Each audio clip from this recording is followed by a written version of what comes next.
amazing. Ji haan, let's welcome and let's hear it from Dr.Majeed.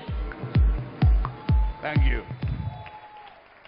Guys, is this on? Is this on? Very good. Now, would somebody be kind enough to cut that light over from there so I can see the people? Please. Ah, that looks good.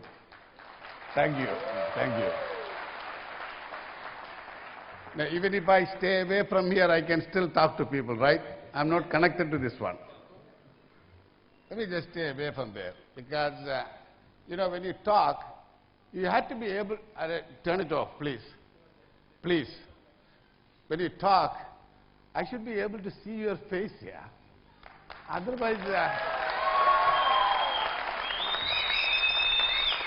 otherwise, I just can't talk, you know. What am I talking to? I must be talking to somebody. Yeah. If you have all the lights on, I can't see you. Listen, I have addressed people here in Delhi a couple of times. I said my story. I'll give you my story very briefly.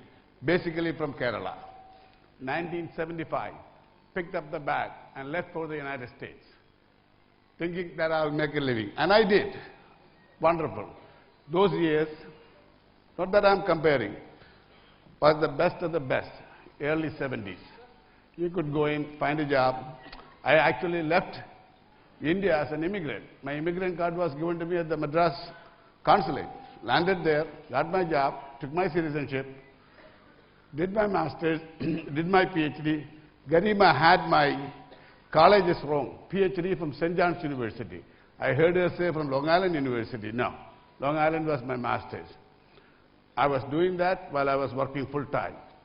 And I worked for a company called Pfizer. Most of you know that company, big company. I was head of product development subsequently for a company called Carter Wallace, where I developed products. Okay. So if you look at my history, all my life, I was in science. I was developing products, whether it was for Pfizer, Carter Wallace, or subsequently to Payco Pharmaceuticals, research. What did I do when I started my business? I put up most of my money into setting up a research center. That's good for me, for my ego. And I enjoy that very much. 8% of my income goes into research from Sami Labs or Sabinza worldwide. Sami Direct, I'll come to that one. So that's a brief background of me. And when I was leaving India, a lot of my friends said, how come you are leaving? You know, we are going to build India. I said, guys, I will come back. I'm only going up to the United States. You know, I can come back.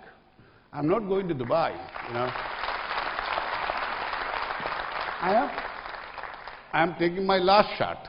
I'm going to US. If I can make it there, I will always come back. And I did. 1991. Journey was good. I started my business in '88 in the US. 2 years. I transformed myself from a laboratory scientist to a fellow who can go out and talk like I am doing now and sell. Most of the time, I went out to see company people, but I was interacting mostly with the R&D guys. They understand my language. They give me their attention. So never, ever, I had to go to a purchasing agent and say, buy my material, I will discount my material. No. The R&D fixed, this is the product, and the purchasing guy had to buy from me, period. As I promised my friends that I will come back, 1991, I landed here. The law of the land at that time did not allow me to own my business 100%. But there was one thing I could do, so I could own it 100%. What I did was, I'm an American by then. I will not repatriate any of my profits. So you can own it 100%, no problems. Otherwise, at best, I can go up to 51%. That is the law of most of Southeast Asia. In some parts of the world, it is called the Bhumiputra concept. We had it at one time in India also. But the simple fact that I'm an Indian, and I don't want to take any money back to the United States, saved the day for me. I could own the business 100% without partners, without having hassles and problems. That's how Sami Lab started. Over the years, I have identified the area that I wanted to work with. You know, all of us know the simple fact there is a connection between diet and disease.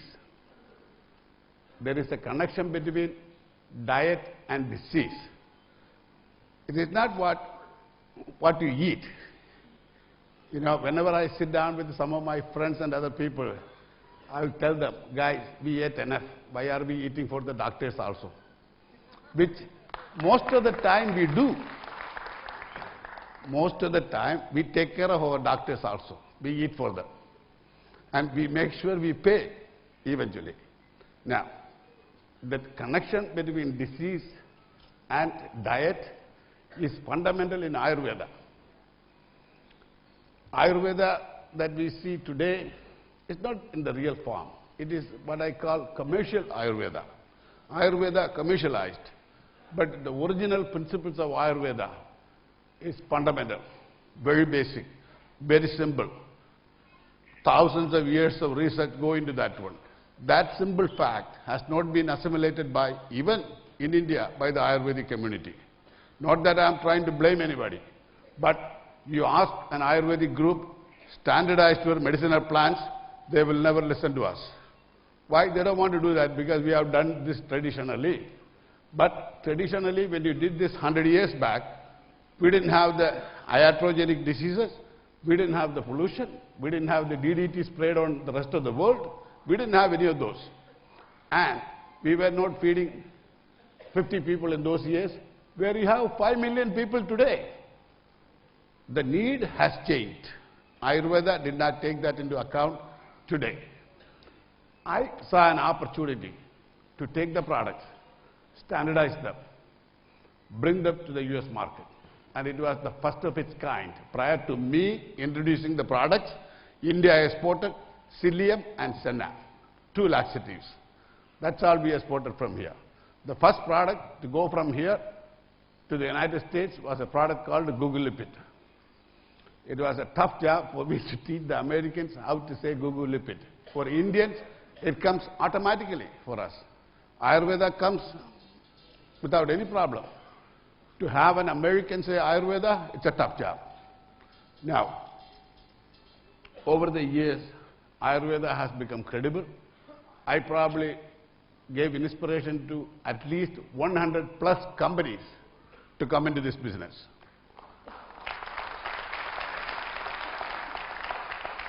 By the grace of God, the market has expanded with 2 difficulties. One, the raw material shortage. We are working on it.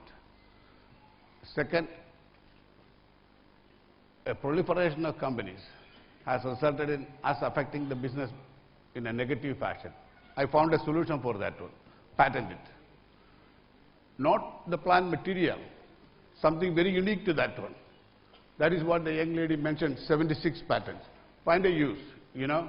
The first patent we took was based on a concept, it is not what you eat, it is what you absorb. You can eat anything, but what body gets is what you absorb. For example, you take 100 milligram vitamin C. You think you are getting 100 milligram vitamin C because I just swallowed it with a little bit of water. Probably you will get 20 milligram at best. But if you take it with bioperin, which is nothing but black pepper extract, you probably will get 60 milligram into your body. So that was the concept. It has never been known in Ayurveda. It has never been known that you can extract black pepper and standardize for piperin and use it as a bioavailability enhancer. So that is the kind of patterns we have. Now, then in year 2010, almost 2 years back, we decided we will get into the Indian market, a business to consumer. The medium I chose was, as against FMCG, was the multi-level marketing.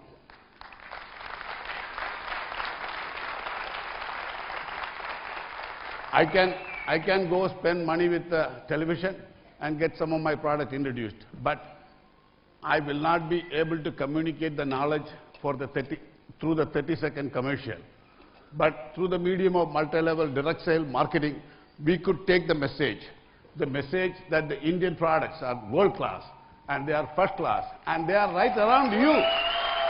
Okay?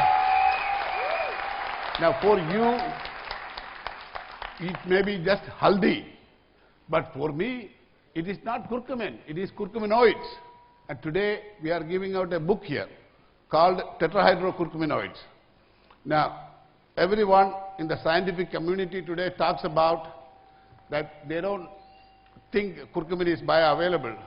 I'm telling them, please don't worry about it, because 30 seconds after you take this yellow-colored material and gulp it down, the color changes to white. That is what the book is all about. Now, never give an Indian, a fellow like me, a mic and an audience. I will never let you go, but I have to stop. One more thing. In the last several years, there is so much of cloud over multi-level marketing. I didn't know it that much when I get into this business, but in the recent times, I'm into it. And I looked at and I did introspection. Am I in the right business? I assure you, 100% I'm in the right business.